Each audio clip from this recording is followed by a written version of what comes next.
Planning Committee will now come to order. We are convened as of 5:30, call it, PM. I would respectfully ask everyone attending this meeting to mute yourself unless you are recognized to speak. Please note that the committee meetings of the RTD Board of Directors will be held remotely via Zoom and will be audio and video recorded. The meeting recordings, along with the unofficial minutes of the meetings, will be posted as soon as practicable on the board's website. During today's meeting, we are providing communication access, real-time translation known as CART. Anyone who would like to access this service should send an email to the RTD board office at rtd.boardoffice@rtd-denver.com, and a link will be provided. Additionally, the CART transcript can be automatically translated for anyone who would like to access a live transcript of this meeting in Spanish.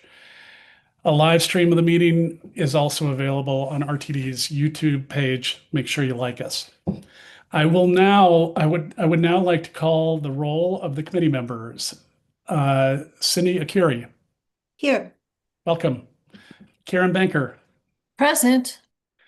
Lynn Geisinger. I'm here. Chris Guttenritter. Here, and my camera still didn't work, and I'll get to it. Sorry. You're doing about as well as I am. Michael Guzman. Director Guzman is present. Matt Larson. Here. Joyanne Rusha. I am present. For the record, I see that we have all of the directors of the committee present, all 7. The first item of the agenda this evening is the selection of the committee chair and vice chair. As board chair, I will facilitate the election, and once both seats are filled, turn the meeting over to the new committee chair. Unlike the executive committee election process, which uses secret ballots for the election of board officers, the committee leadership appointments will proceed with open nominations, discussion, vote by the full committee.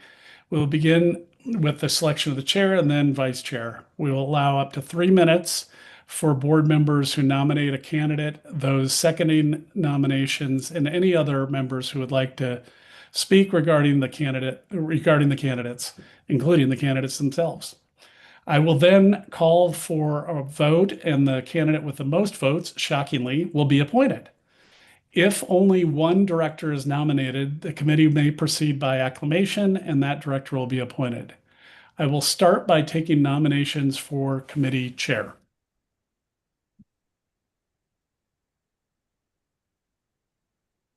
Director Rusha. Well, I might be stealing Director Geisinger's thunder. Her hand was up first, so. Oh, I'm sorry. She's cut off of my screen. I'm sorry. Director Geisinger, thank you. We were both excited. Sorry. Thank you. I don't mind, but I am nominating Karen Banker to be chair. I think Karen has shown that she is very focused on the finances and on how we move forward. It's an area that is going to take a lot of attention this year, and she's shown, I think, that she works really well with Kelly, or CFO, sorry, with Ms. Mackey and others, and she has a long resume of experience working on financial matters, and I think she'd be a good chair. Thank you for that. Do I have a second? Director Larson. I'm not seconding. No. Okay. Do we need seconds for this? We don't need seconds for this. That's right. That was so we will move to other members who would like to speak. Director Larson. I'd like to nominate Director Guzman. If you can hold that, we'll finish. Okay. Let's see if there's anybody. Jack, I think we go. Do you want all the nominations on the table, or one and talk and then other one? It's your preference, Chair O'Keefe. I think it's cleanest if we get the nominations out there and then we hear alternating back and forth. So I will recognize Director Larson again for him to finish his. Okay, yeah, I'd like to nominate Director Guzman. I think he's done a really great job as the finance chair over the course of this last year. I think he's been very serious, calm, and composed, dealing with some really challenging issues, and has really done a solid job in kind of pushing us to move forward with all the elements of the process. I feel like he's done a good job communicating at board meetings, sort of in terms of framing the issues that we face with the public as it relates to our financial situation, and keeping us focused on the challenges that we have. And I feel like, as I've gotten to know him, that he's very focused on sort of the entire district, and concerned about the health and the what benefits the entire district. So I think he would be a great choice again. Thank you. Director Geisinger, you still have your hand up. Did you? Sorry. Okay. Okay. Are there any other committee members that'd like to be recognized? Okay. Oh, Director Benker first. Sorry. Sorry, you're muted. Thank you for reminding me that I was muted.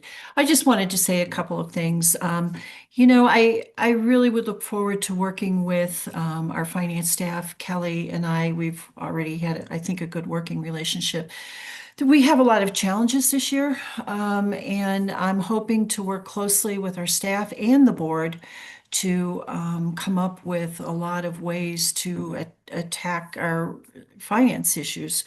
We've got spending issues, we've got revenue issues, and of course, we have a deficit that's there.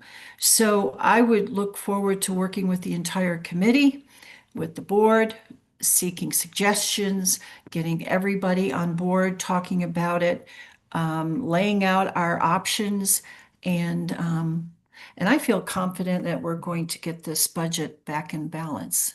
So I would appreciate your support. Thank you.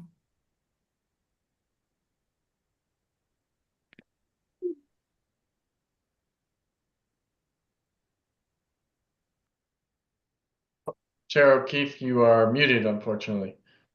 Director Curie, thank you for putting your hand back up. That's I was just asking. Director Larson, you are first. Director Akuri had her hand up before me, I think. Okay, so we'll go to Director Akuri. Thank you. This is the first time I've done a Zoom meeting, so I'm not too familiar with the icons. I just wanted to speak in favor of Director Benker. Is this an appropriate time to do that or not? It is. Okay, so these are the only two nominations we have then for Director Benker and Director Guzman? That is correct. Okay, all right. So yeah, so I would like to just say some words of support for Karen Benker.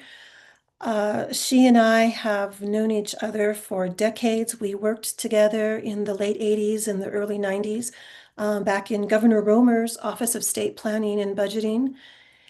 And I can tell you, when it comes to numbers and accounting and budgets, she is very zealous and very passionate about RTD. In fact, during that stint when we were both together in OSPB, she was on the RTD board and was one of the ones that brought in the initial light rail to the Denver metro area.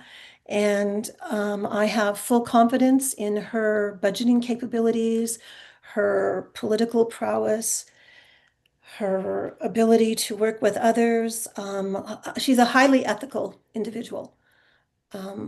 I sincerely admire her, particularly in that aspect. And so I have faith and confidence in her and would encourage others to vote for her as well. Thank you. Thank you. Director Larson, thank you for allowing that. I guess I have some questions for Director Benker. She's been very vivid in terms of her criticisms of our budget most recently, to the point where an article that came out in December in the Denver Post, she said that she was shocked about our budget situation and had never seen anything during the whole time that she worked on state government that was comparable to our I guess now our budget for 2026 in terms of the level of trouble that it's had. And I was really confused by that statement because I feel like Colorado certainly right now and in many instances in the past has done exactly the same things that we're doing, which is draw down reserve funds and contemplate I think cuts. I mean, that certainly seems to be something that's happening. Happened last session, is probably going to happen this session, and has happened many times in the past.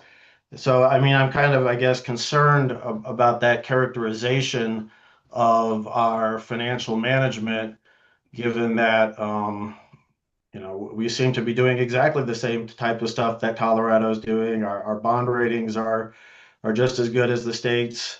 I wonder if Director Baker could clarify if she was perhaps misquoted or what she might have meant by that. We'll let Director Banker respond. I'll be with you in a second, Director Ruscia, if you can hold on. Okay, thank you for letting me respond to that. No, what I said is absolutely accurate. The deficit that we actually passed, so we passed a budget that was out of balance by $220 some million. That comes to approximately 22% of our budget, which is huge. The state, however, yes, they do have budget issues. There is no doubt. But the latest budget deficit that they're looking at is less than 6% of their general fund. Ours is 22. You can't keep going and eating up your reserves. You're going to have to stop and balance your budget because we're eating our seed corn. And so consequently, I think we all have to work hard to get it back into balance. And that's the other thing, by law, because I did contact Melanie, our counselor, and I asked her, I thought by law we had to pass a balanced budget. And she did. She sent me the state statute that says we have to pass a balanced budget. And technically, yeah, we can keep drawing down our reserves until they're gone. Come late February or March, when we do close out 2025, we'll be able to see what's left of our reserves. And I expect a fair amount of our dollars will be gone because we'll have spent them in 25. And I think we just have to stop that trend, and we have to figure out what's the most important thing that we need to do for RTD and try to make sure our dollars are in the area that the board wants. So I know it's going to be a balancing act between capital, and it's going to be a balancing act between putting more service on the street. But we do have a serious issue, and I'm not going to back off of that because we do. You can ask anybody that can read a budget and take a look at where we are, and I believe they're going to see that we've got some work ahead of us. So thank you. Thanks for asking that, Matt. I appreciate that. Director Ruscia.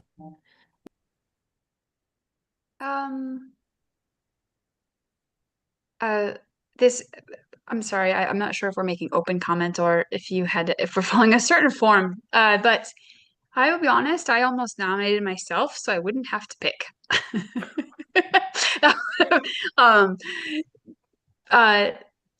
Everybody on this committee is qualified to be chair. Everybody on this committee is qualified to be here, or we wouldn't be here. And so I guess I would just say that, gosh, Director Banker is exceptionally kind and has a penchant for details and asks really tough questions. Director Guzman is an example of what it means to be a chair and is a complete workhorse and a mensch. I guess I just wanted to ask, Director Guzman just to say a few words. I think Director Banker did. I'd like to hear from both candidates if that's okay. And apologies, Mr. Chair, if that was out of order. Not at all, and I'm filing away the idea of nominating yourself to not have to choose for future use. Director Guzman, if you would like to speak, I will recognize you given that that intro.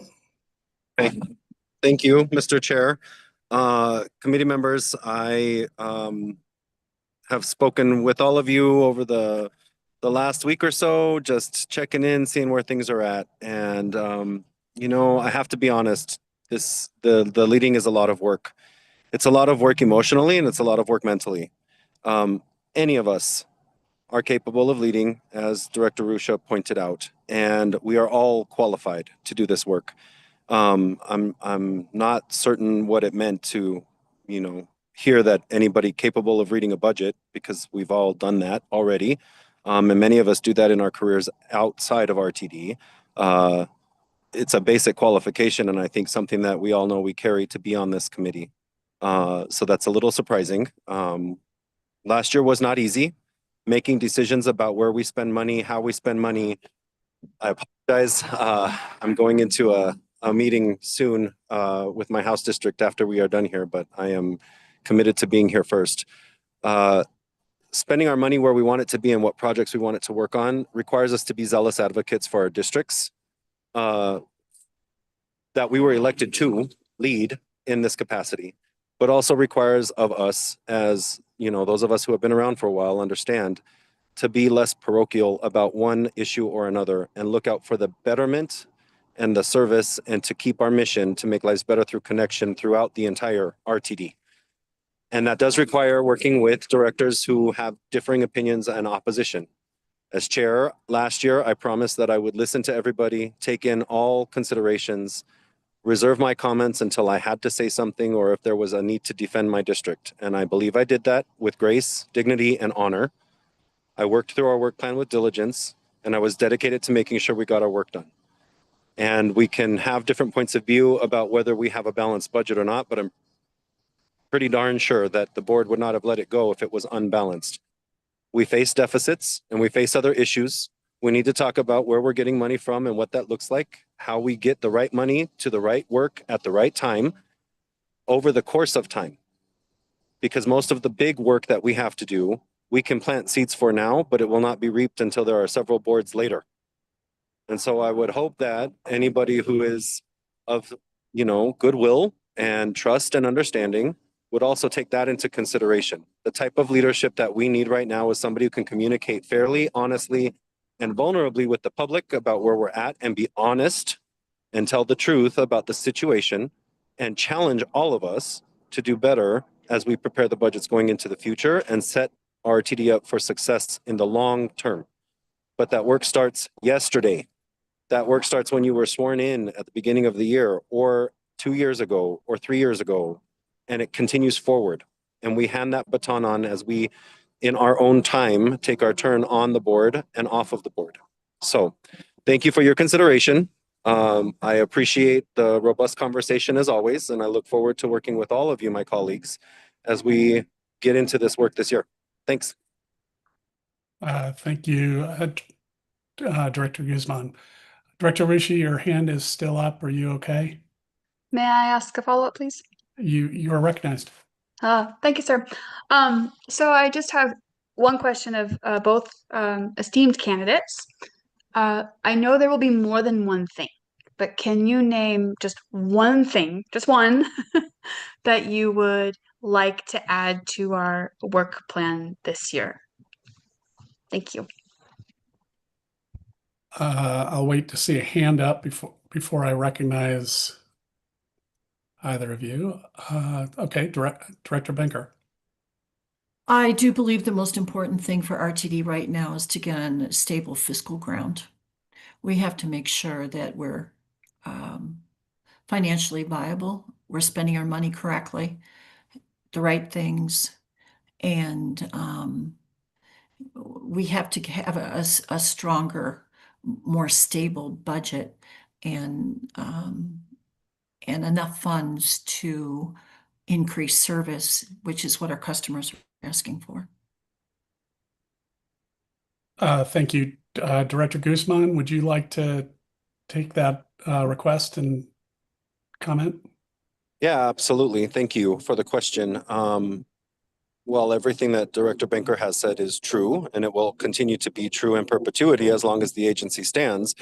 I think if you are asking me for one specific immediate thing, there is a major piece of work that we have not completed from the previous year, and that is to get a FIFE that we can all agree on, a 5-year financial forecast completed, so that the budget staff and the finance staff can complete their job of helping us to develop the type of budget that I believe both Director Banker and I are after, and return to work as soon as possible, since that was delayed from the previous year and it's not currently on a work ahead in typical order.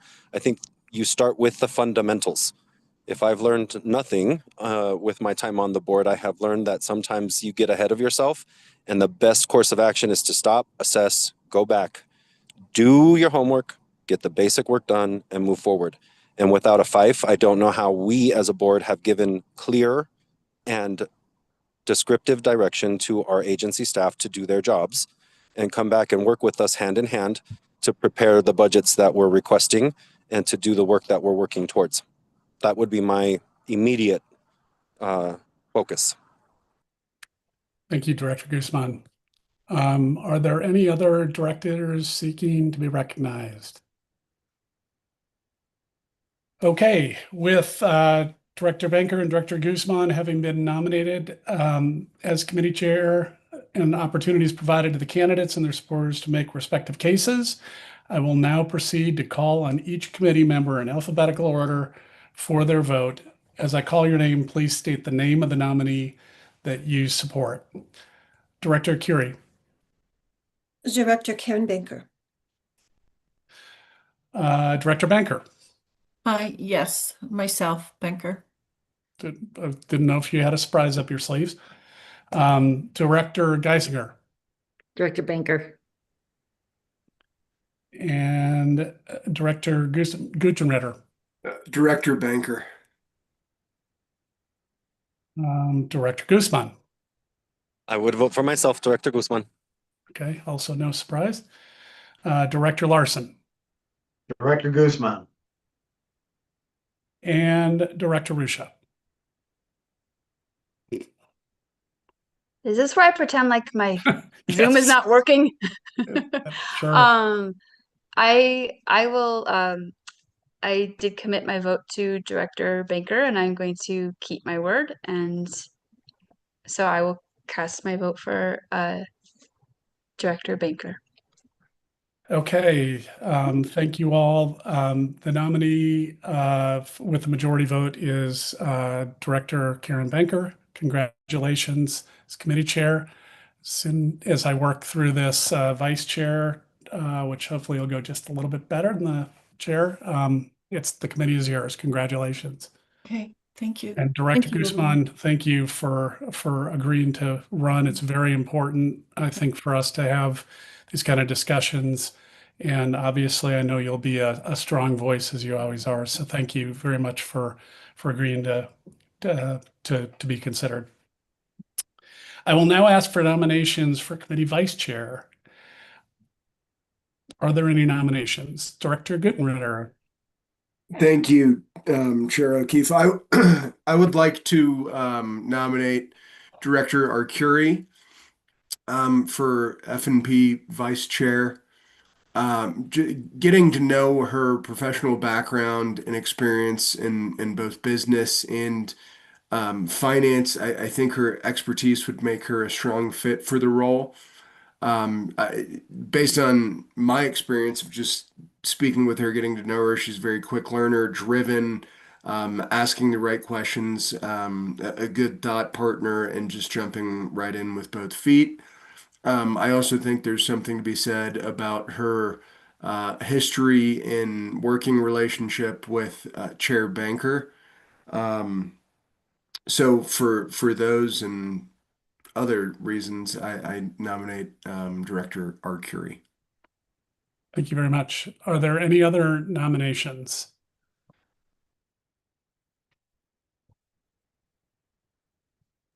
Okay.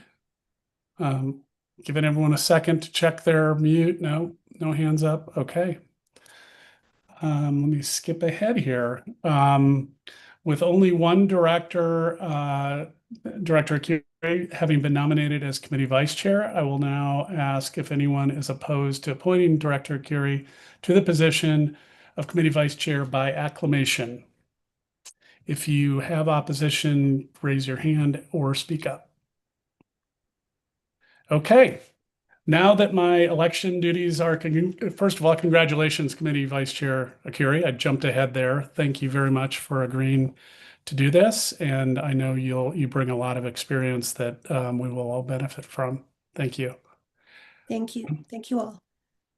Now that my election duties are complete, thankfully for all of you, I will ask that newly elected Committee Chair Benker take over for the rest of the meeting. Thank you. Okay, well, first of all, I want to thank everybody, and I want to make sure everyone knows that their voice is extremely important, very, very important.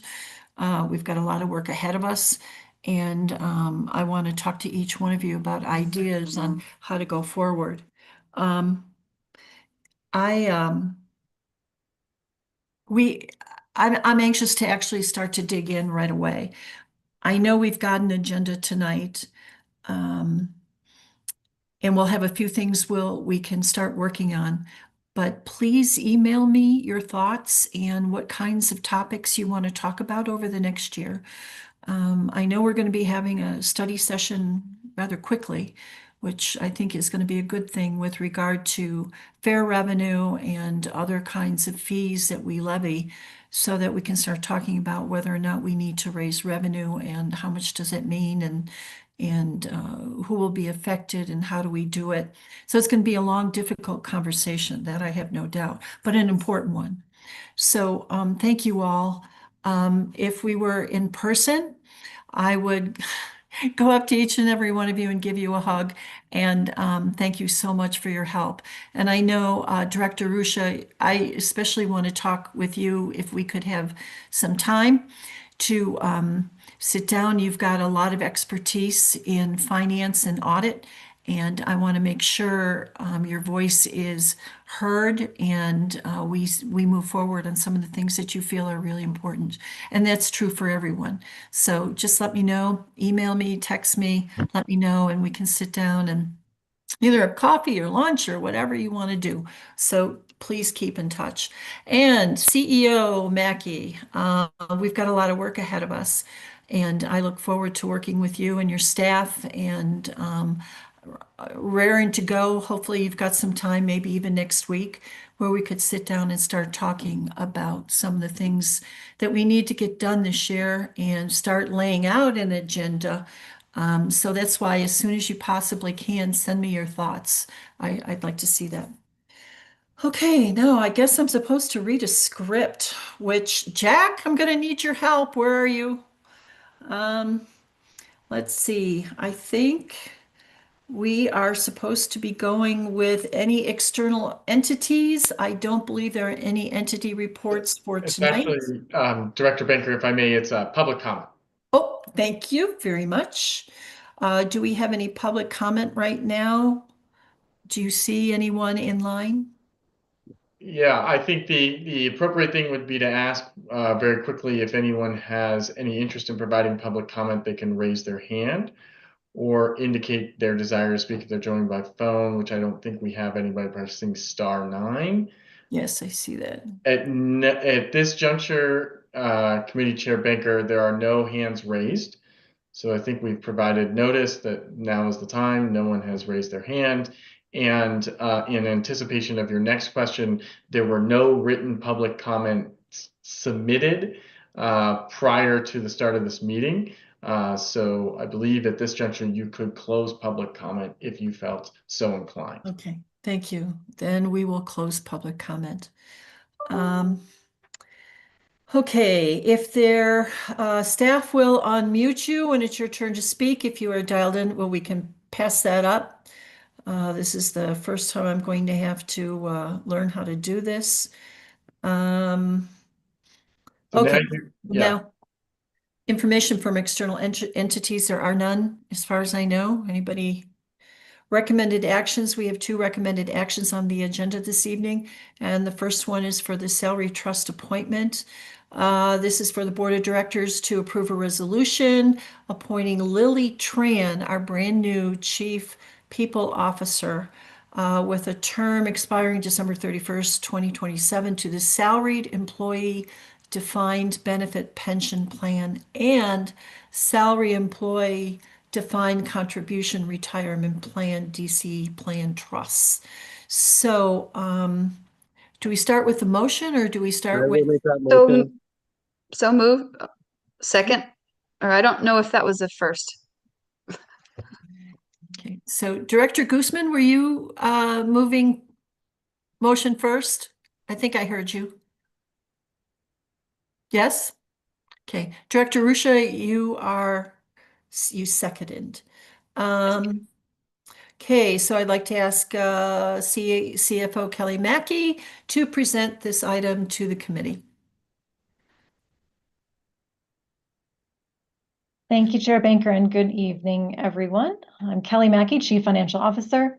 This item is a recommended action to approve a resolution series of 2026 appointing Chief People Officer Lily Tran as a trustee with a term expiring December 31, 2027 on the Salaried Employee Defined Benefit Pension Plan and the Salaried Employee Defined Contribution Retirement Plan.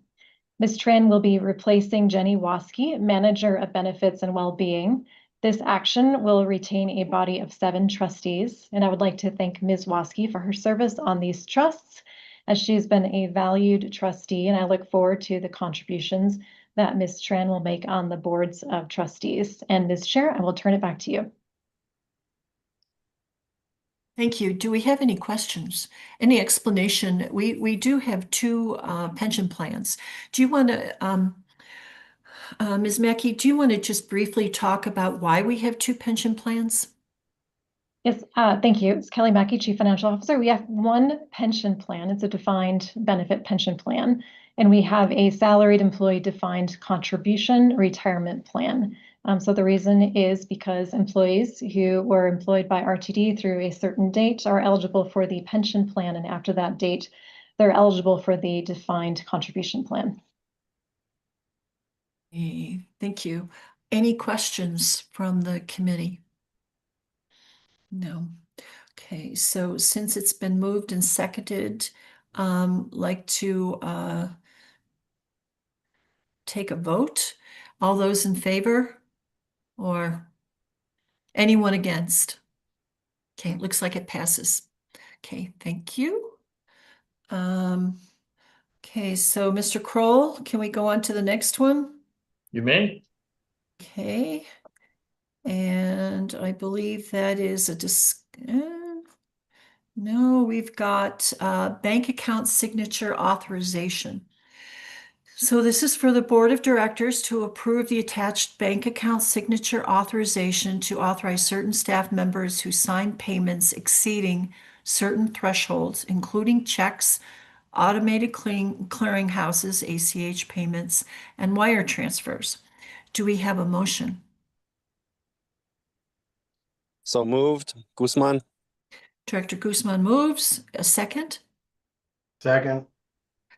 Director Larson seconded. And so I'd also like to ask CFO Kelly Mackey to, and also Brendan Morgan, if Brendan's here, to present this issue to the committee. Thank you, Chair Banker. Again, I'm Kelly Mackey, Chief Financial Officer, and I am joined this evening by Brendan Morgan. He's our Director of Treasury. We are here to present a recommended action regarding bank account signature authorization for your consideration. Today, we're asking the Finance and Planning Committee to recommend that the board approve updated signature authorization protocols for RTD bank accounts. This is a standard governance practice that ensures proper oversight of our payment processes while maintaining operational efficiency. Let me provide some context. RTD has robust internal controls throughout our procurement and payment processes, and these controls work together to prevent incorrect or unauthorized payments and ensure all disbursements conform with the board appropriated budget. One control mechanism is our signature authorization requirements for large payments. We've established specific payment thresholds that require designated signatures before checks, ACH payments, or wire transfers can be processed by our accounts payable division in our commercial bank, Wells Fargo. To give you a sense of scale, the accounts payable division processes approximately 400 payments per week through checks, ACH, and wire transfers. Of these, approximately 10 payments require a second signature from an authorized individual. From a fraud prevention standpoint, Wells Fargo utilizes positive pay controls, which means that payment requests must match the payment files that staff submits. And while Wells Fargo maintains signature cards for their records, they rely primarily on the positive pay matching system rather than manual signature verification. Payments under $25,000 may be signed using the GM CEO signature plate. Payments $25,000 and above require 2 signatures from authorized individuals, and at least 1 signature must be manual. For payroll-related payments, only 1 authorized signature is required, regardless of amount, to ensure timely payroll processing. And the recommended action authorizes the following positions as bank signatories: the general manager and CEO, the deputy CEO, the chief financial officer, my position, and the director of treasury.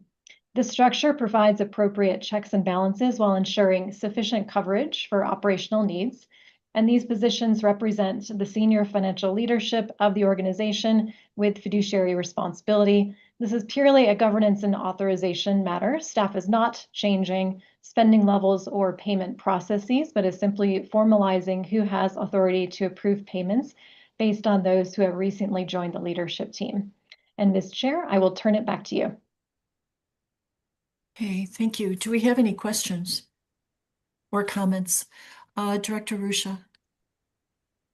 Thank you. So I clicked in the agenda section, not the full packet, and when you click on the attachment, it says it's redlined, but I looked through the attachment, there are no red lines.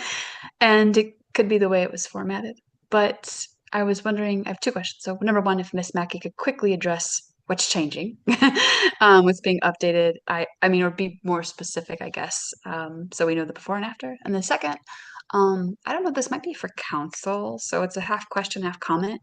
I've never been on a board where so many board members were authorized signatories. And I guess I'm of the opinion that should be limited to the chair and the treasurer. That's pretty standard.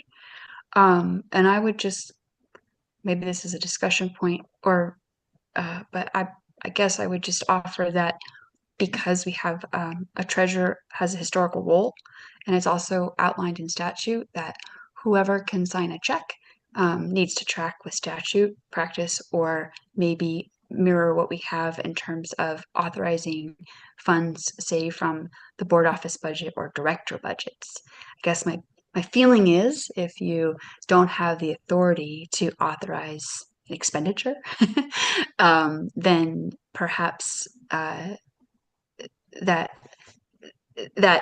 role should not be on this list, goose gander. So No, I understand. I think those thank are you. good questions. CFO Mackey, if you want to respond.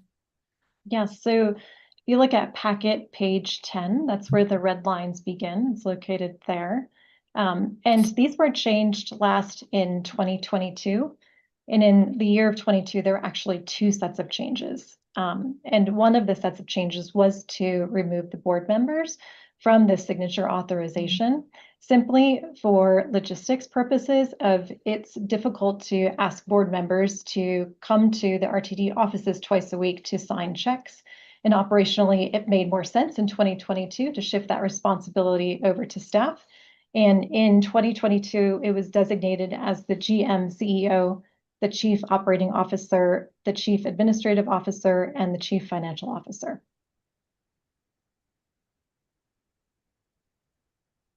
Okay, any other questions or comments? Director Rusha, do you have a follow-up question? Your hand is raised. It is, thank you. Sorry, Ms. Mackey, I'm trying to find the place in the agenda because it's hosted differently online, and see that red line and also read cart screen, and I can't read both at the same time. Did you just say that directors are not authorized as of this current draft? Is that what I heard? Yeah. Okay. Okay, thank you. In the attachment, it doesn't show that, and that was the question. So I did read the packet. I just read it in sections, and it looks different. So it sounds like I was about to make a motion to amend, and that's not necessary because does that sound right? Okay, it's not not an issue. Thank you. So that's good. I'm glad you brought up the issue of board directors having the authority to sign. So CFO Mackey, you said that it was in 2022 that was changed. I certainly can understand why it would be difficult to come down and sign checks or give authorization. I am wondering, though, whether or not, since I'm guessing most of these large checks or expenditures, I should say, are done through ACH or electronic transfer. So could you explain a little bit more how that procedure is done, since most of it is just an electronic transfer as opposed to actually sitting there writing out, signing a check? Yes, of course. Okay. And Mr. Morgan is here as well. I don't want to do all of the talking, but yes, correct. Many If I of may, these for a are. moment, if I may, my hand was raised. If I Yes. could recognize. Thank you very much, Madam Chair, and congratulations on your chairmanship. I Thank just wanted to share as it stands relative to 2022, and I'm speaking because I know Ms. Mackey wasn't here, and then Brendan can elaborate. To the point that you raised, Chair, you're spot on as it relates to ACH and what we were doing. More so, we were coming out of the pandemic and it wasn't practical going forward, and we were modernizing our process to be in alignment with what the current practice was. And I just wanted to ensure that I got that on the record, because that was a conversation that had ensued, recognizing that there were a few checks that needed to be signed at that juncture. And I just believed that our policy wasn't reflective of what the agency was doing. And Mr. Morgan, if I have spoken out of turn relative to what the premise was behind that change, please correct me. Okay, he's nodding. I am correct. So I'll yield the floor. I just wanted to put that forward since you Okay. touched on that. Thank you. for the clarification. That's important. Okay. Thank you. Any other questions? We've got a motion on the floor. Anybody opposed? Okay, it passes, and we can go on to our discussion items. We've got two discussion items today. One is bus stop infrastructure accessibility assessment update. This is a long one. And I would like to ask Bill Soroy, Senior Manager, Transit-Oriented Communities, and Carl Green Jr., Director, Civil Rights, to present the item. And then let us know if you've got, please, if you've got questions, raise your hand and we'll get them answered. Thank you. Gentlemen, are you ready to make a presentation? Yes, thank you, Chair Banker. And I'll be running through the slides, and Mr. Green will be and I will be available afterwards to answer questions, as well as Gabe Christie, who is our ADA manager, and Karen Maletsky, who is our planning project manager. We're all involved with the project. So let me share my screen.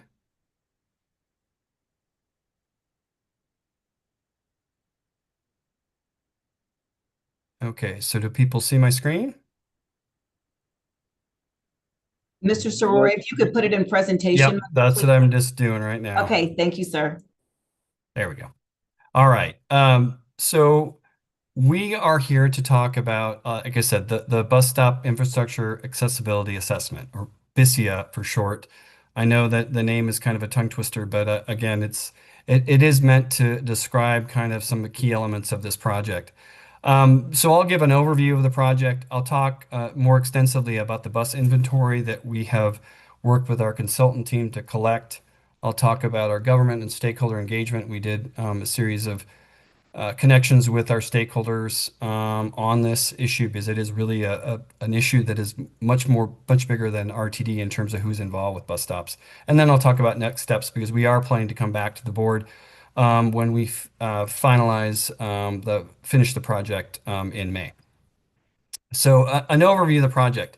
When we initiated kind of looking at this issue a couple of years ago, probably 3 years ago now, there was a lot of questions about who owned bus stops, who was required to maintain them, where were they? And so there was just a lot of questions out there from a local jurisdiction level, from elected officials. And we again came up with the idea that we needed to do a much bigger assessment of bus stops. We had not done one at the agency in quite a while. I think the last time we did a comprehensive one like this was 2009. So we were using that to really kind of do a really robust inventory to collect information on amenities as well as accessibility. We're going to be we'll use that information then to talk about what kind of is an ideal mix of amenities at each stop, to talk about how we could have some aspirations for bus stops in the region, and then use that information to kind of develop costs and determine a gap in terms of how much money would it cost if we were to invest in bus stops and bring them up to that level. And then we will be going through a prioritization process in terms of looking at different factors and criteria that we might consider in making prioritizations, and then ultimately develops an implementation step, which will look at how do we move forward with this. The one thing I will note that we won't solve the world in terms of bus stops, so we're going to create a process, hopefully, that will make it better in the future in terms of how we look at investment, how we partner with others, because I think that's a critical piece to this project and to this issue. So from a schedule standpoint, like I said, we started the process actually with the consultant at the end of 2024. We've really spent the bulk of the time focused on the bus stop inventory, which I'll get to in a second. We are currently working on the prioritization and implementation piece, and then we've engaged stakeholders throughout. And then, like I said, we will be coming and finishing up the final report a little bit later this year and coming back to the board in May. So some of the key goals that we had on this project or during this process, accessibility was first and foremost. Looking at ADA, looking at how our bus stops meet or don't meet standards related to ADA, and creating a safe environment. Also looking at things like equity in terms of making sure that we are serving historically disadvantaged communities, looking at way to enhance the transit experience for our customers. How can we grow ridership or utilization? Enhancing that coordination, like with our partners, because again, I'll get to this in a second, but RTD, even though we serve all the bus stops, we really don't control that many of them. As I'll say in a second, it's about 2% of the bus stops that we actually control. So there's a reason and a need for that coordination, and a reason and need for some consistency regionally in how we look at bus stops. How can we standardize and look at how we might invest in bus stops? And then obviously in terms of looking at this process to reinforce our strategic priorities related to customer excellence, community value, and financial sustainability.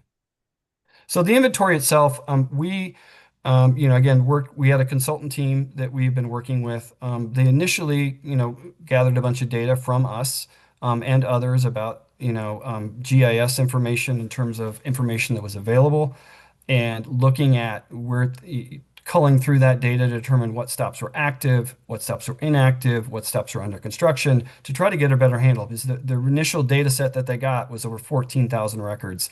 And so they had to kind of cull through that to kind of develop where those stops kind of were active or planned to be active in the near future.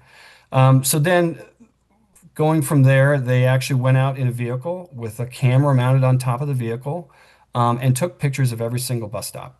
And so we had that information, that image that we could then look at and determine what amenities were present and what other conditions that may be present that would affect accessibility or access to that stop.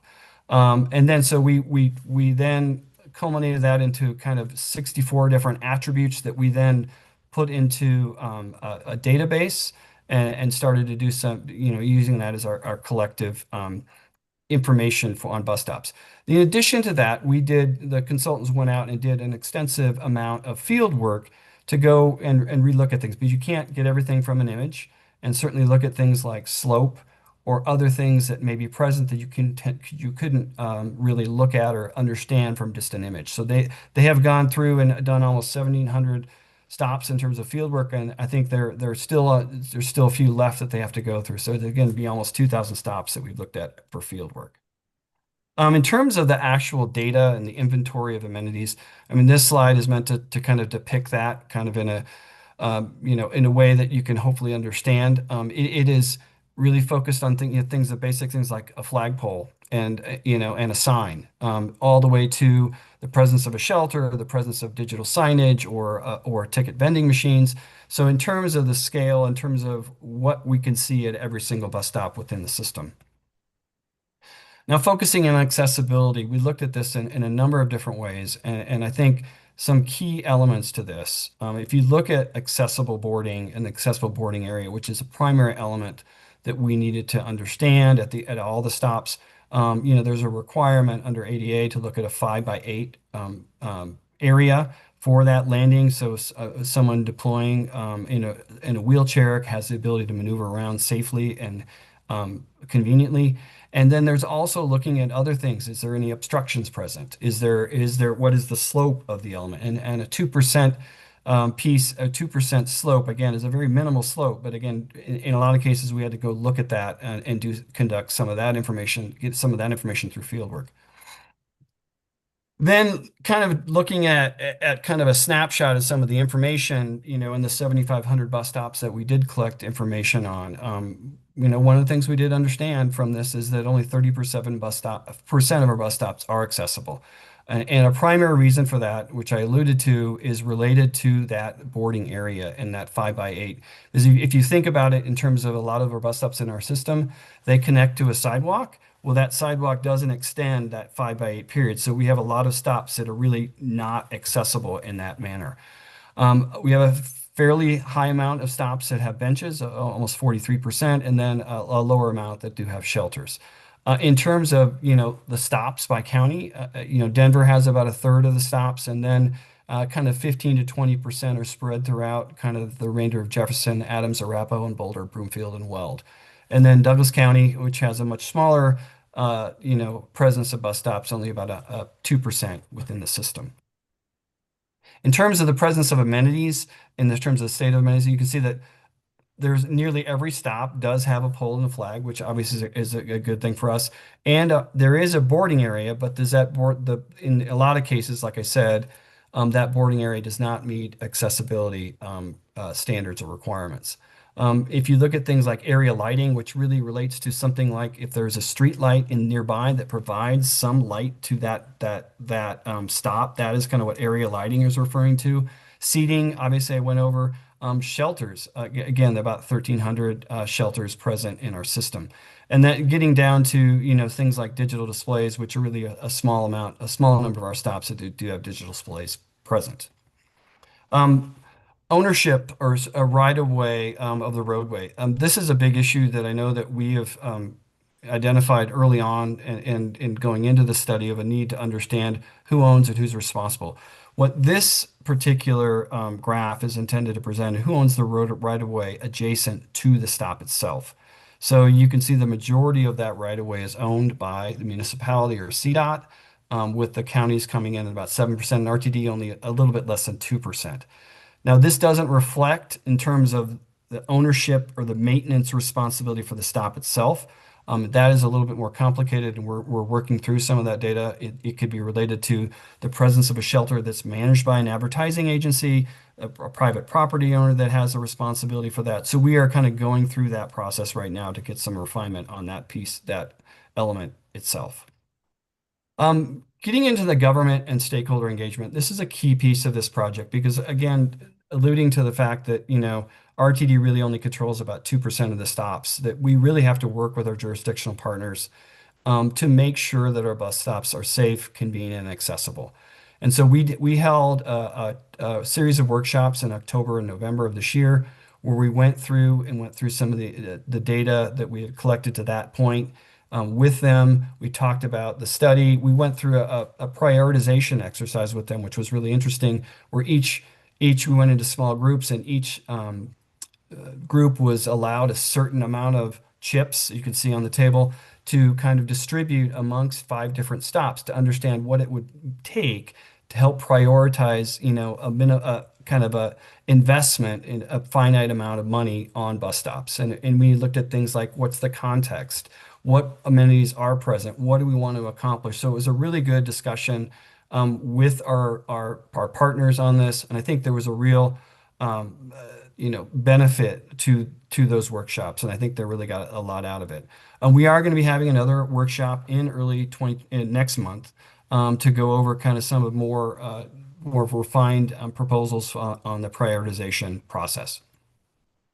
Some of the things that we did uncover, during the workshop, again, some things that would be very intuitive. I mean, in many cases, we do have sidewalk apps that really do present a barrier to accessibility. That's especially in some of the suburban areas. We do have maintenance and ownership responsibilities are unclear. I think I highlighted that earlier, but I think, again, it was very much evident in the conversations that we were having with our local jurisdiction partners. Local funding is very limited. Again, as RTD, and I know that our CFO has wanted to make sure that I emphasize that, we have very limited amount of money on this. And the results of the study, if we're going to ask for any more money, has to go through our budgeting process.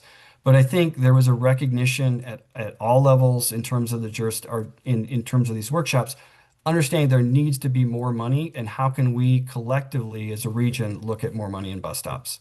There's local context. I mean, how do we look at things like the presence of a senior center, the presence of a recreation facility, or the presence of other things in the context of the environment that would help to look at prioritizing investment in bus stops. Benches and lighting were critical. And then a last piece, which is probably not something that to be taken lightly, is how do we, once we have this data solidified, how do we manage it, and how do we make sure it's kept up to date? DRCOG does have a process that they go through with their open data portal process. Everybody recognize that as something that works, and could we replicate that with this data? So our next steps, we are working on the bus stop typologies. You can see from this graphic an example that our consultant has provided about some work they did in Memphis, where they created 3 categories of bus stop investment to help, with that typology definition, and then looking at, what level of investment is required for each of those different categories.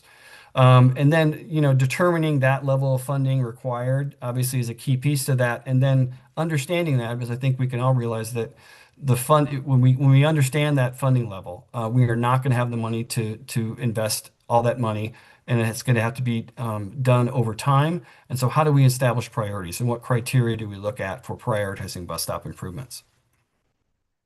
We also want to look at a regional framework for bus stop investment. How do we work with our partners to coordinate investments, to really improve the customer experience, really focus on ADA requirements and best practices? And obviously, another piece is clarifying roles and expectations. The table that's shown here is something we hope to aspire to in terms of defining who's under that responsibility, and really understanding that so that we have a much better understanding than we do today. And then the last piece, which I alluded to earlier, is sharing data, and how do we keep the data up to date? So back to the schedule, like I said, we are working on that prioritization and implementation process today. We will be kind of finishing up that final report in April, and then coming back to the board in May. So with that, Chair Banker, I will open it up for any questions from board members. Okay, folks, do you have any questions or comments? Director Larson. I was wondering if you had any information, I guess, on which of the various types of entities that are, maybe not necessarily responsible, but at this point, it'd probably be the best we have. Where is the performance the best? Hopefully the answer is RTD. And then where is it not as, which types of entities are kind of the weakest in terms of providing all of these amenities? And then I also wanted to ask, do we have any way at all to do anything more than ask for any of these entities that may be non-performing, other than, I guess, ourselves, to get them to do anything differently, or are we just kind of we're just kind of in a we don't really have any leverage there? Thanks. Um, Chair, if I may. Please go forward. Yeah, Director Larson, I just to answer your second question first. Most of the entities that would be responsible for maintenance related to that, again, are at the local jurisdiction level. And a lot of them are related to contracts that they have with advertising agencies, particularly with shelters. So they have their own requirements in terms of, you know, what their performance standards are for cleanly. I think one of the things, the benefits that we got out of the workshop itself is understanding and sharing information about what each other's requirements are, so that we can have a consistency at a regional level. Because we do, manage some shelters. I think we have about 300 within our control at RTD. And then we do have a contractor that works and goes and cleans those shelters. So we're sharing that information in terms of trying to create that standard and that expectation for a safe, clean environment around bus stops. And then I'm going to look back at the original question, which I think was related to who's doing stuff the best. I would say that's a very difficult question because it's where I was saying there's a wide variety across the region in terms of the level of investment in bus stops. I would say there's some entities that are investing more in bus stops. And if I would have to say, I would probably pinpoint that, Boulder and Denver are probably the two that are probably doing a lot in terms of investments. But there are others. I mean, Westminster and some other ones that are being very proactive about investments. And I think through this process, we're hoping to raise more awareness and get more collaboration from the local government level so that we can have kind of a more better coverage in terms of bus stop investment throughout the region. Okay, thank you. Director Rusha, what questions or comments do you have? Thanks. Madam Chair, may I have permission to dialogue? I have a couple. I'd like to just go in order. Yes, go forward. Thank you. So thank you very much for this presentation and for staff's work. This has been 2.5 years in the making, and I was excited to see this on the agenda.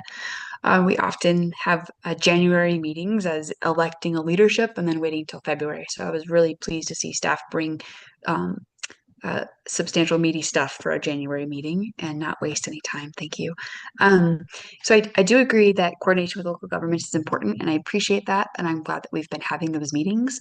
I also wanted to stress that community engagement is equally essential. And so my first question is about timing and process.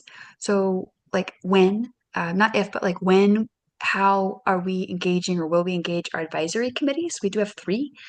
So just like to understand more about that process and how are we going to make sure that they continue to be kept informed and empowered as this work continues.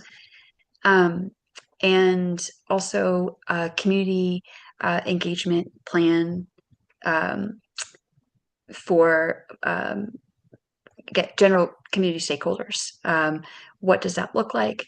How do we intend? What do we anticipate? Excuse me.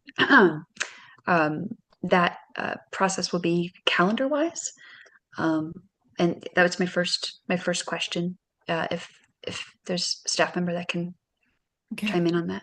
Mr. Sroy, would you like to answer that, please? Yeah, thanks, Chair. And I'll invite either Mr. Green or anyone else to add to this. I would say, our focus with this effort is really on establishing a framework and working with the stakeholders, people that are responsible for the bus stops in terms of maintenance and investment. And that's what the intent of this.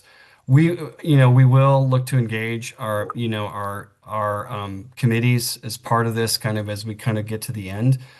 In terms of engaging the community itself, I would say that comes kind of in a later phase when we're actually talking and when we actually have money, because I think the challenge for us is right now, we need to figure out how we could fund this and fund pieces of this and establishing that. And then obviously talking to the community about that, talking to the community, how we look at prioritizing that over time. So I think with this, we're establishing that framework, but then again, to look at how we then work with them over time, I think that's a later phase of this process. Okay. Director Rusha, do you have another follow-up question? I do. I don't see their hands up, so Director Arcuri is also next in line. Thank you. I don't want to engage in a debate with staff, and I want to be respectful here, but I just want to stress the importance of considering who, our riders, our customers. I come from a district that is chiefly a pole in the ground, and we have high ridership, higher than average rates of transit dependency and poverty. And that is the chief complaint I get as a director. Why is RTD taking away amenities is one. Sometimes we remove benches, for example. And why do more affluent communities have what we don't? So I guess I would just encourage staff to reconsider that framework. But I do have some technical questions on the matter. I would like to, if you're okay, Madam Chair, go ahead and pass the baton to our Vice Chair. Arcuri. Okay, thank you. We'll get back to you.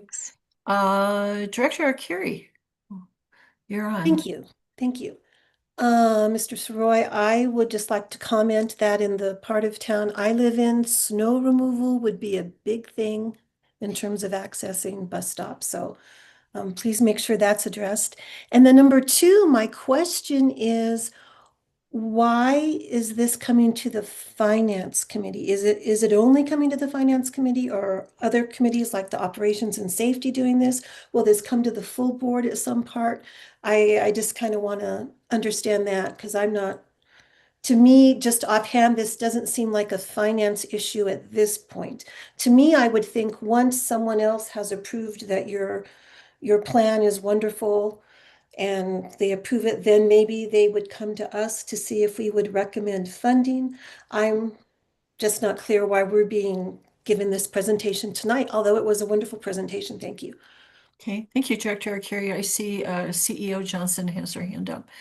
Thank you very much, Madam Chair, and thank you, Vice Chair Arcuri, for your question. It's a very good one. The name of this committee is Finance and Planning, and what we're doing is planning for the future of bus stops. I know you're acclimating yourself to the various board materials and things of the like. There are descriptions of the committees, and so that's why this is currently here, as we set forward a framework relative to the standards for the bus stops, as Mr. Soroy outlined. So I just wanted to jump in to frame that as we go forward. And then more specifically, there are some nuances as we look at things in the future. Operations, safety, and security are traditionally those things that are already in operation and support our core business of transit service delivery and security and things of the like.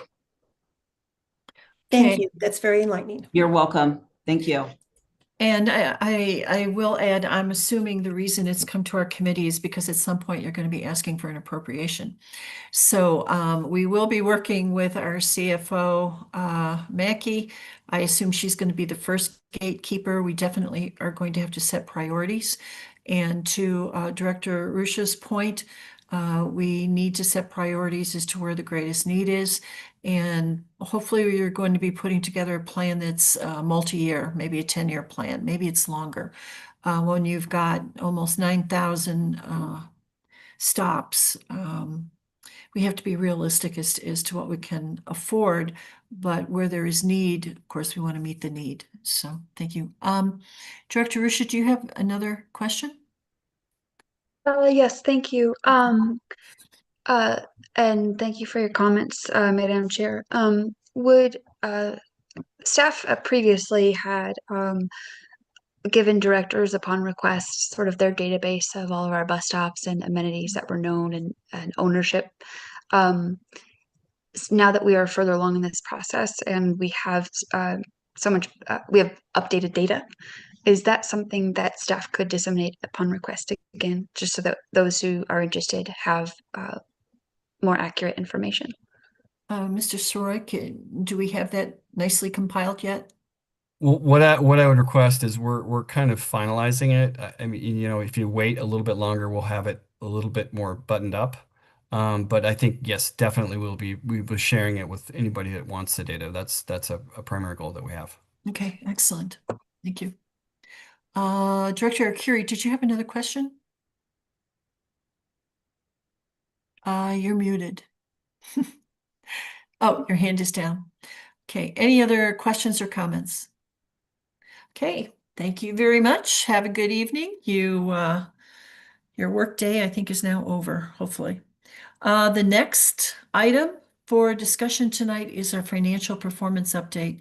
And so we're going to ask CFO Mackey to come back and talk to us about where we stand right now with our budget.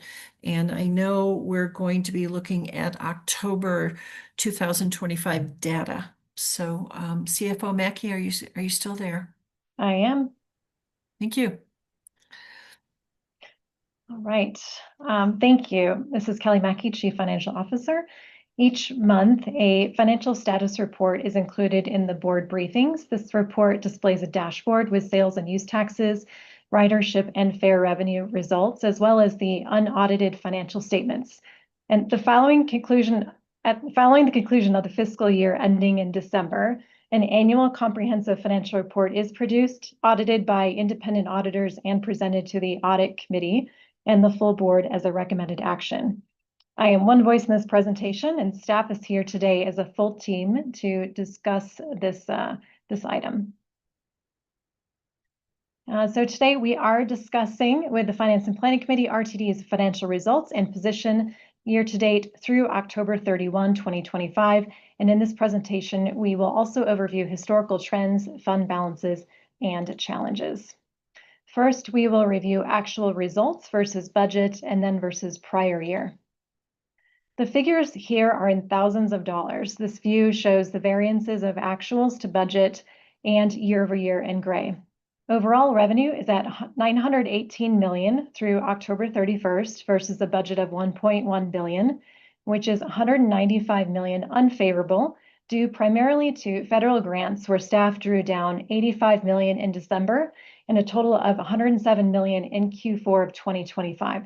Staff spread the budget for grant funding across several months, and the actual timing depends on when the application is approved and when RTD can start drawing money down with the funds released. Next, fares of $51 million are $5 million favorable to budget and are $529,000 lower than prior year. Sales and use tax of $715 million was $27 million unfavorable to budget and grew $5 million or 1% from prior year, which is consistent with sales and use tax growth trend over the past several years. This puts pressure on the agency in future years because costs have been rising at a higher rate with inflation. And keep in mind that the 2025 budget was approved by the board in November of 2024. Other revenue, which includes advertising revenue and investment income, came in at $62 million or $25 million favorable to budget. $22 million of the favorable variance is from investment income. Other income declined $12 million from prior year. Director Banker did request in September that we break out state grant revenue. State grant revenue includes Zero Fare for Youth, and that funding soon ends on January 31st of this month. Operating expense year-to-date was $820 million versus a $1.1 billion budget. More than $100 million of this favorability is due to the timing of East Colfax BRT expenses, Bus Rapid Transit expenses. Keep in mind that the project is a pass-through to the City and County of Denver. Cost was budgeted conservatively in 2025 due to the project's complexity and grant timing, and funds will carry forward into 2026. Other favorability in operating expense is related to slower and more conservative spending. And under GM CEO Johnson's leadership and solid direction, staff is closely scrutinizing expenses on an ongoing basis.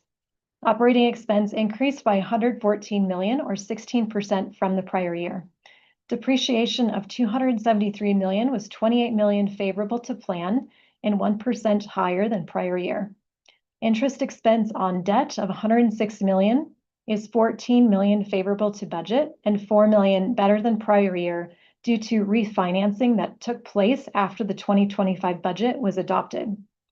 In total, expense of $1.2 billion exceeded revenue of $918 million for a decrease in net position of $281 million, which directly impacts reserves. This was $149 million favorable to the 2025 budget of $430 million decrease in net position. To summarize what I've discussed so far regarding the financial results, revenue is behind expectations due primarily to timing of grants. RTD has a positive expenditure variance offsetting the revenue shortfall. And RTD has a strong but declining financial position because expenditures continue to exceed revenue. And bottom line, year-to-date financial performance is favorable to budget. Next, I will overview historical trends. These charts are included in the monthly financial statements that you have seen. The far left year is 2019. The top line, the red line, is the trend in cash investments and accounts receivable. The yellow line is base system and the blue line is Fast Track's balances. You can see that the financial position of RTD strengthened significantly through 2023 and then began to decline in 2024 and 2025 budget and actuals. The flip side, if you look at the right side of the slide, is what do we owe on the balance sheet? Since 2019, this chart starts to show a nice trend over the past 6 years in the big obligations that RTD has. In the blue section is the total debt profile. Everything in the principal amount of debt owed to our investors that was borrowed in 2019 is $3.9 billion. And we're left with a current outstanding principal balance of $3.2 billion at the end of October 2025. Part of that reduction is actual debt service that has been paid, and a lot of it is also due to the debt refinancing that has occurred in more recent years when RTD had the opportunity.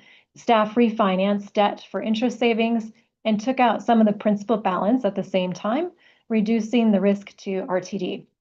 The pension obligation is $123 million, down from $304 million in 2019.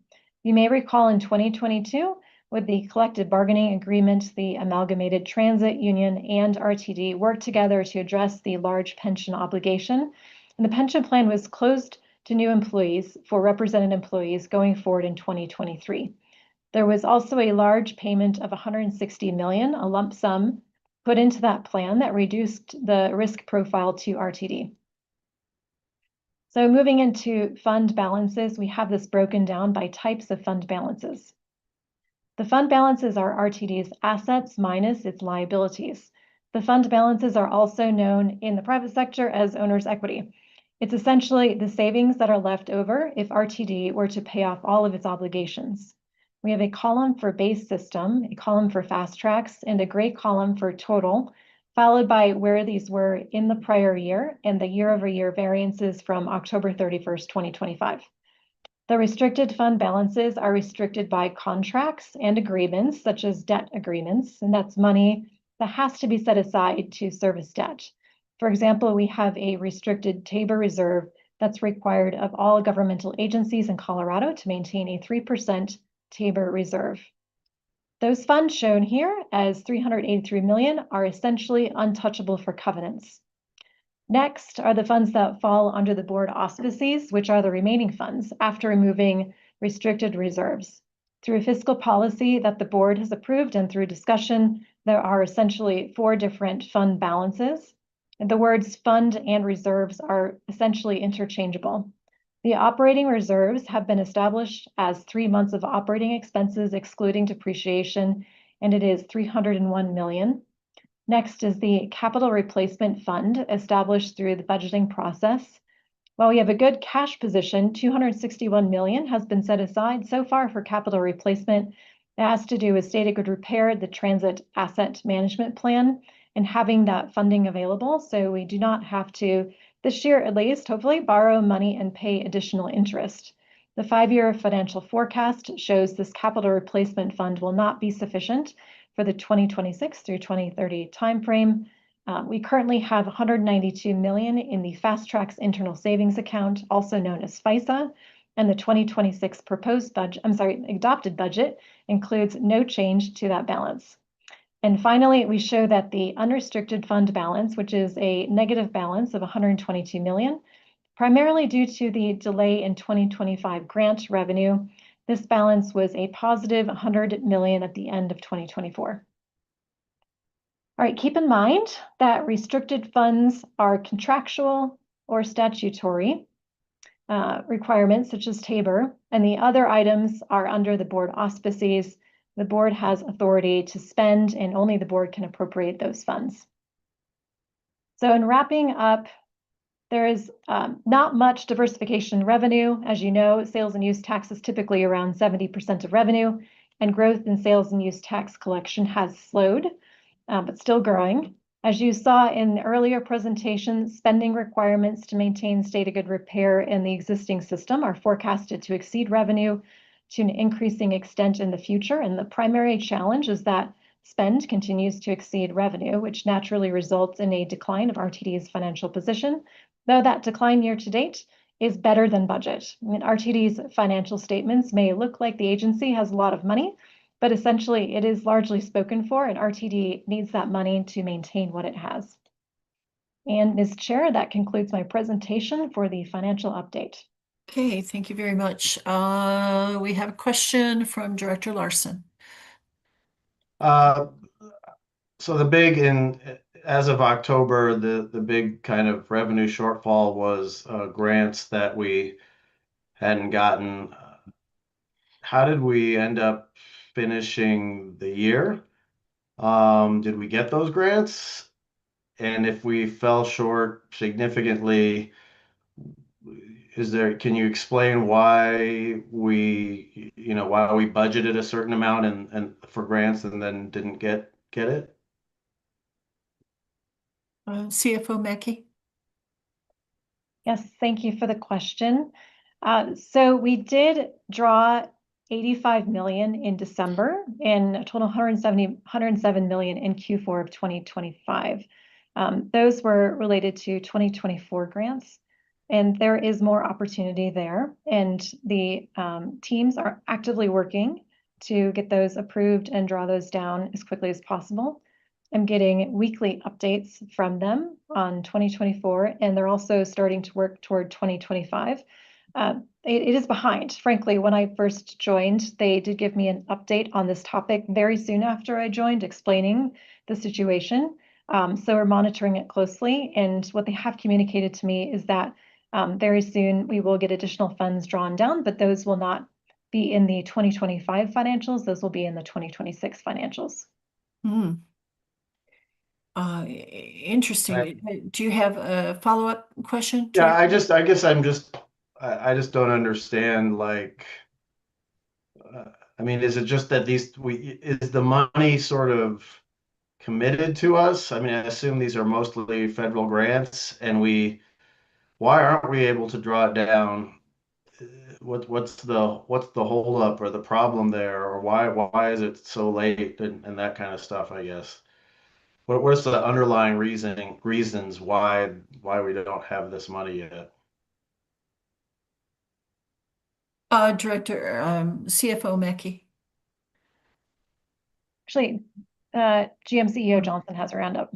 Okay, CEO Johnson, would you like to respond? Yes, I would like to provide some context. As it relates to formulaic dollars that we do receive from the Federal Transit Administration, as an organization, we have to put forward certifications and assurances.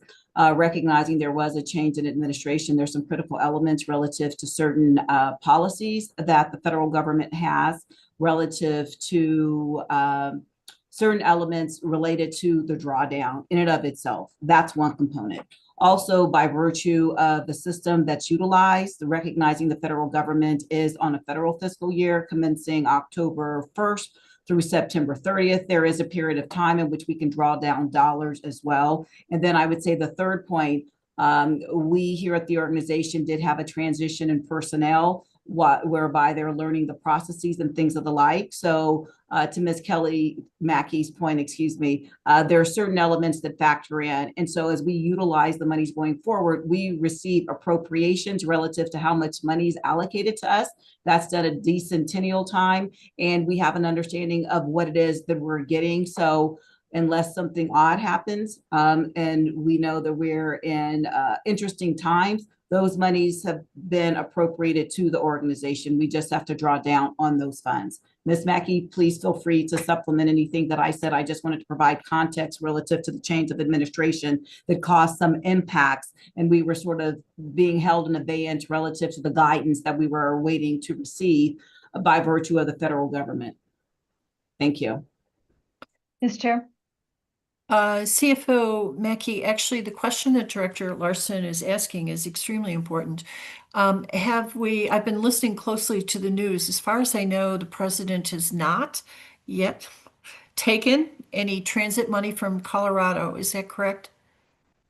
That is my understanding. Good, thank you. Director Larson, you've got an additional question? I mean, I guess it's just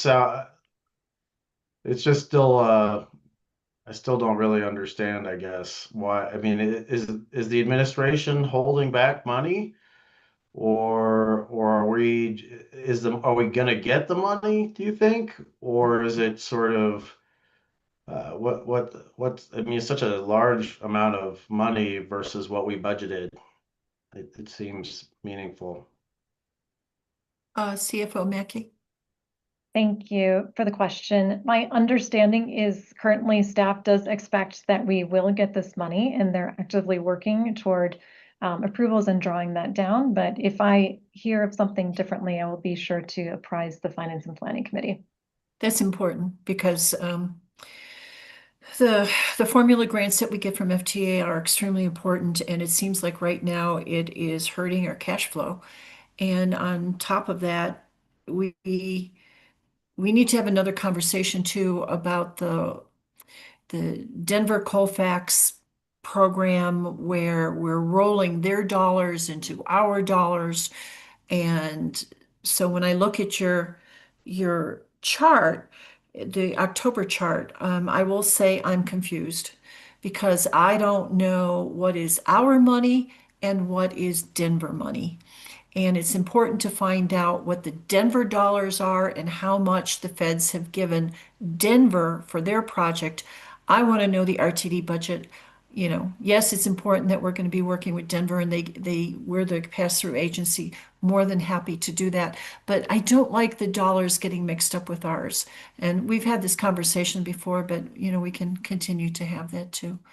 CFO Mackey, did you want to respond to that? Because I see Director Russo also has a question.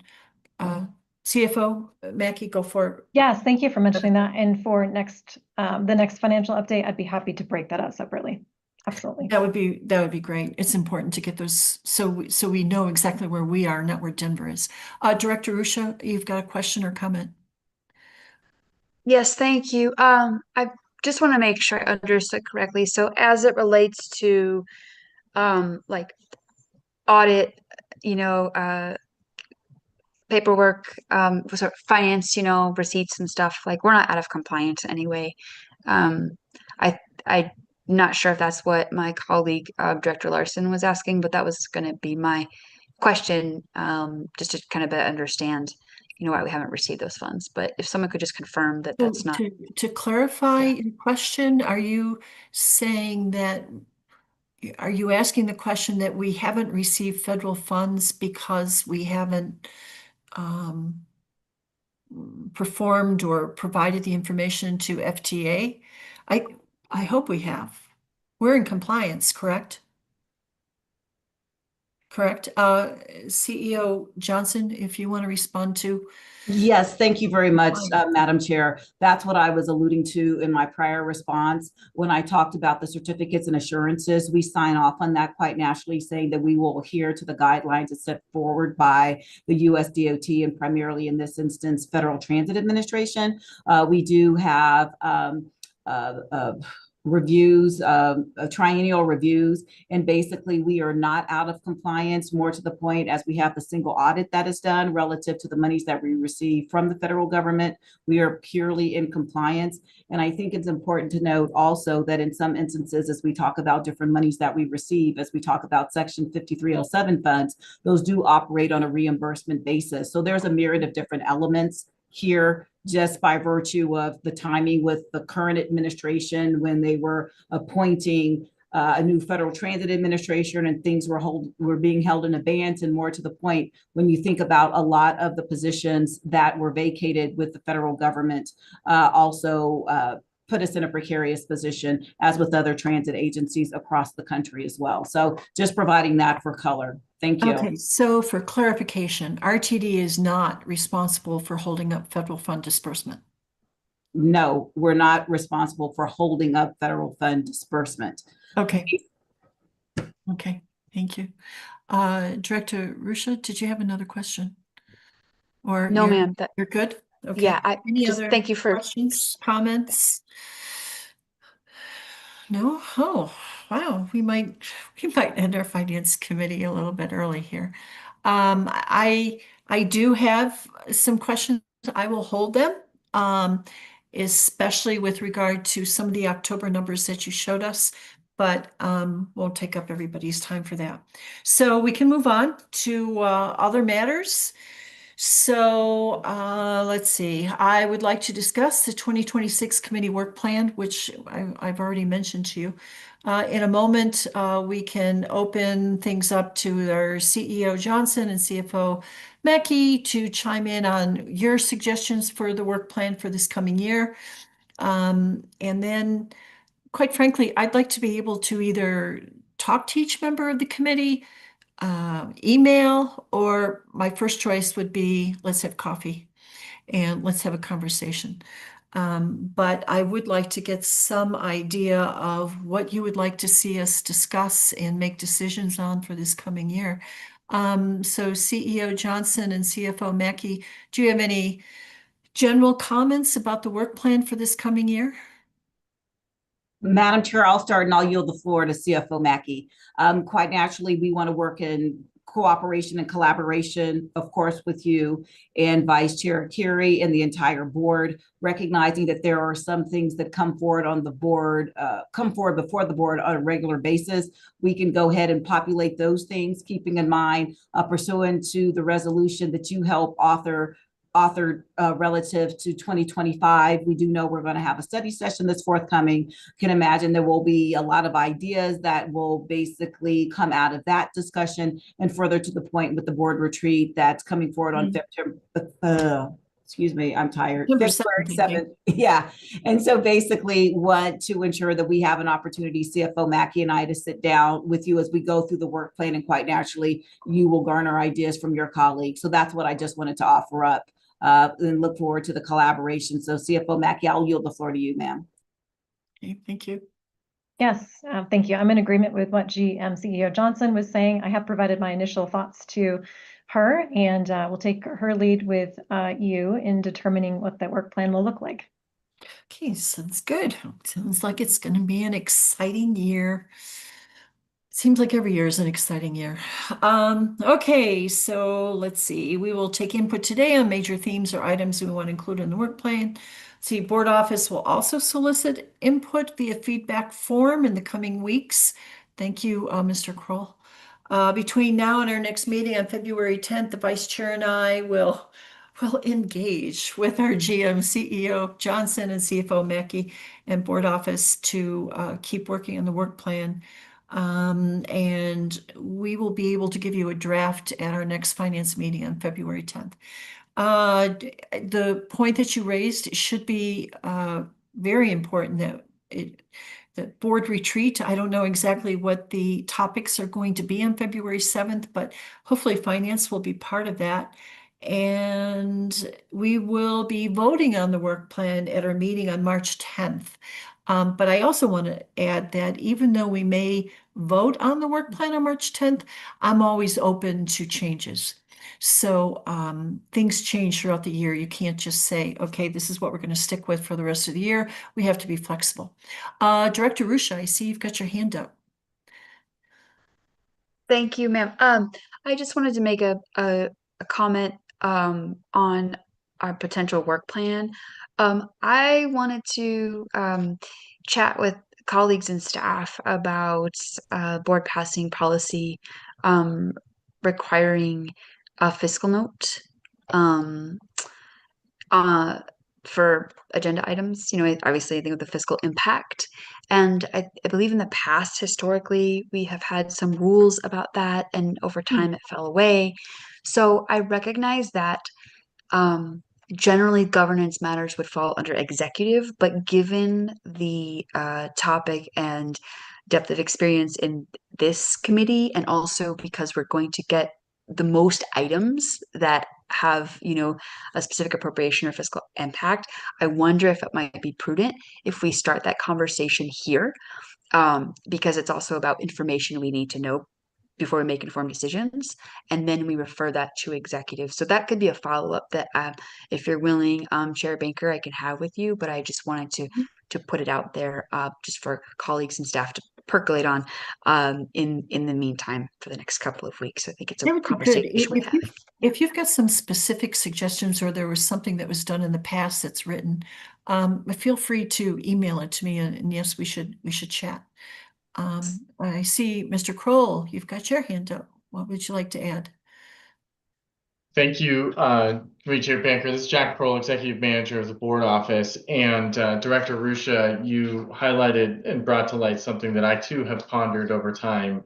And I just remind the committee that in the description of the Finance and Planning Committee's duties and responsibilities within your bylaws, it does indicate that the Finance and Planning Committee is responsible for the determination of the fiscal impact of all board actions. And I believe that has been, I'll give you an example of when this came up in the past, that there was a nebulous policy path forward was with the 3 director initiated item related to advertising on revenue service vehicles that the board considered last year. And so I'm open to engaging in how the board office can help facilitate that further. Okay, excellent. Thank you very much, Mr. Kroll. Any other comments, issues, anything you want to mention right now? Okay, so with that, our next meeting date is Tuesday, February 10th, 2026.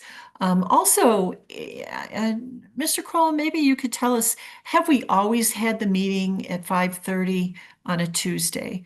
Is it to fit someone's schedule, or it's just protocol, or I don't know if anyone would be open or would like or prefer a different time and perhaps just a different time instead of doing 5:30, because of course then our staff is working late too. Comments. Director Larson, what are your thoughts? Yeah, I think it would be great if we could move, whichever day, move it earlier, personally. Okay, thank you. A good idea to investigate if there is a better or different time. Okay, I see Mr. Guchenritter. I think I have a feeling I know what he's going to say. What would you like to add, Chris? Well, I'm curious what you think I'm going to say, but I would just recommend we keep it as is. Okay. I know there's a lot of logistics that go into meetings around delivering the content, and that would have to be changed. I personally prefer it outside of working hours. Okay, I understand. Yeah. I get it. Director Kroll, Mr. Kroll. Yes, thank you, Director Banker. Again, Jack Kroll, Executive Manager of the Board Office. The meeting times for all of the board standing committees are set in the board's bylaws. They are currently. Currently under the section Article 6, Section 1 standing committees enumerates the start times for all of the board's committees. And I believe it's been intentional over the years to give a number of different options for starting times of committees. Primarily, the board has seen, I think I would dispute this conclusion, but the Operations, Safety, and Security Committee, as well as the Finance and Planning Committee, as 2 of the primary board committees. I think each committee is equally important. So those have traditionally met in the evenings, but then you have 3 additional standing committees: Performance Committee, which meets first thing in the morning. You have Executive Committee, which meets during the middle of the day, and you have the Audit Committee, which meets in the mid to late afternoon. And that gives directors a number of options of where they can choose to engage that may fit their various different schedules. With 15 directors, we're not going to ever find a time that is perfect for everyone.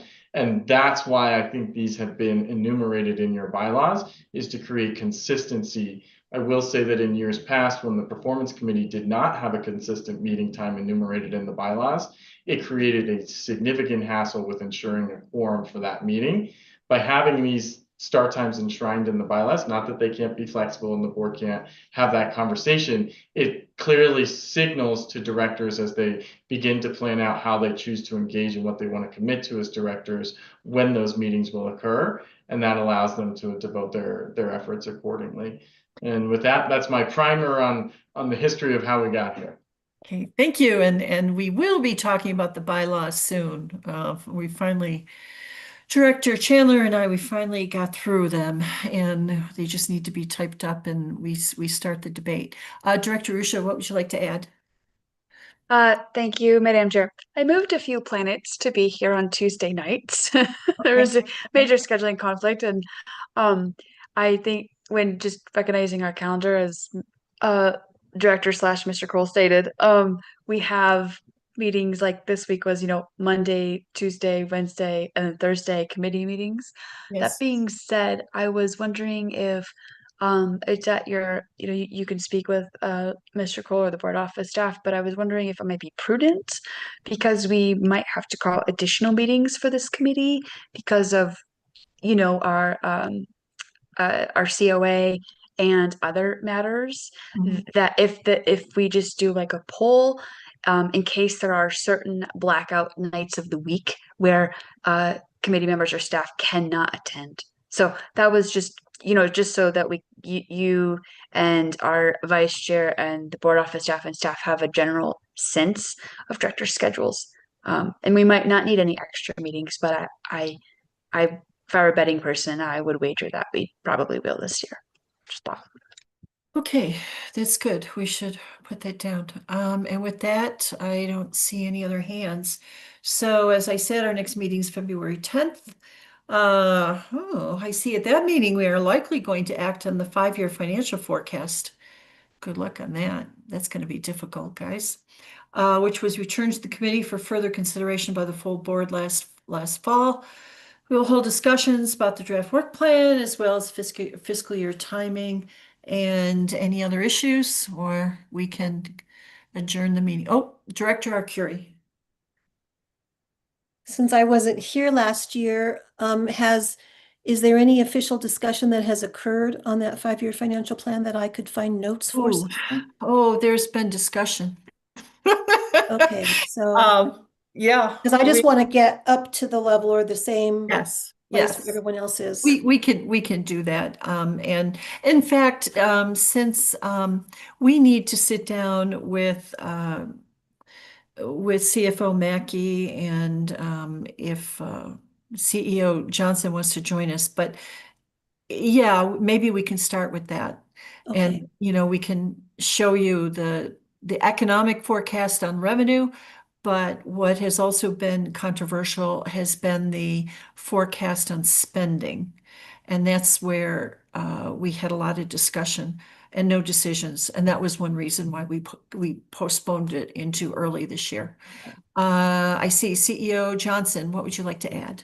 Yeah, thank you so much, Chair Banker. Just, I was going to share, there's recordings of the meetings as well, so you could actually see them and garner an understanding for people's perceptions and not perceptions, people's opinions and the dialogue that ensued as well. I think what Chair Banker said is spot on as well, but just to give you the context and can see the discussions, so there's nothing lost in translation. So that's all I wanted to add. Thank you, Chair. Okay. Director Arcuri, did you have something else to add? No? Your hand is I'm good, thanks. Okay, so with that, shall we adjourn the meeting? Do I have a motion? So move. Second. Anybody else? Okay. Well, good night, everybody. Thank you very much for everything you've contributed tonight. I look forward to working with you, all of you. We have a lot of work ahead, but quite frankly, I think it's going to be fun. I love budgets. What can I say? So we're going to have a good time. We're also going to solve some problems, and we're going to work together. So have a good evening. Take care.